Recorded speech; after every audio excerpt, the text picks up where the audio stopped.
Gosh, I hope I'm wrong here about your Mavericks, but gosh, I wish they had a third star. What we've seen in the early going with Dallas, obviously, is that the Rookie of the Year from last year, Luka Doncic, he is a first or second or third team All-NBA player in his second year. I'm not going to push that. I've seen some people say he's an MVP candidate. It's going to be hard to be an MVP candidate when you have another player on your same team who's about as good as you, Porzingis, who we'll get to in a minute, and when, if you win 42 games, you've had a heck of a year. So I don't know. Somebody help me out. How many 500 teams end up having a guy who wins MVP? I think that's probably pretty rare.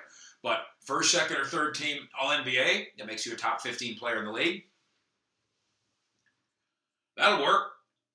And Luka is off to that kind of start in game one, of course, and then he'll plow through the weekend here, and he'll continue to gain accolades in large part, at least where I come from, where I'm standing, because in addition to being fancy, when somebody shoves him, he shoves them back. And we saw this in the preseason. We saw this in the opener against Bradley Beal. You have to respect Luka. He demands it. He demands it not only with his gifts, but also with his physicality. And as I've said a couple times here, the Mavericks. The Mavericks don't need an enforcer to stand next to Luka if he's going to be his own enforcer. Porzingis. Off to a similarly good start. And what we love about what he's done early on, and he said this after his very first game in a Maverick uniform, the preseason game at home. He said, when I'm not shooting well, which he didn't in that game, I got to remind myself I can do other things. And he is doing that, altering shots and blocking shots on the defensive end, rim running on the offensive end, the alley-oops and all the rest. He can, I don't know if he's ever going to be a good rebounder, but he can be a good defensive player and has proven to be a good defensive player and obviously a good and unselfish passer too. So it's fun to watch 7'3" guys shoot 7 3-pointers in a game. I mean, it's fun and it's a matchup nightmare. But on the nights when that's not going in, so far so good on Porzingis contributing other things. So what about the third guy? We keep hearing this argument about the NBA that, well, now it's a league of 2 stars instead of 3 stars teaming up, LeBron, Bosh, Wade in Miami, as was the case in 2006 and whatever. And now it's 2 stars because guys have left and peeled off and teamed up over there.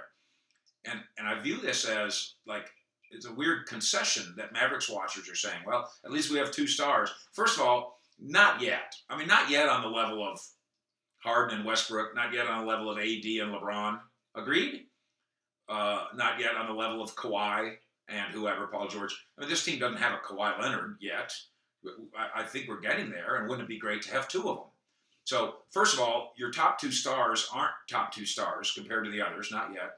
And then second of all, when we argue that, well, we don't need a third star because nobody else has one, who's the Clippers' third guy? That'd be Patrick Beverley, who you tried to sign to be your third guy.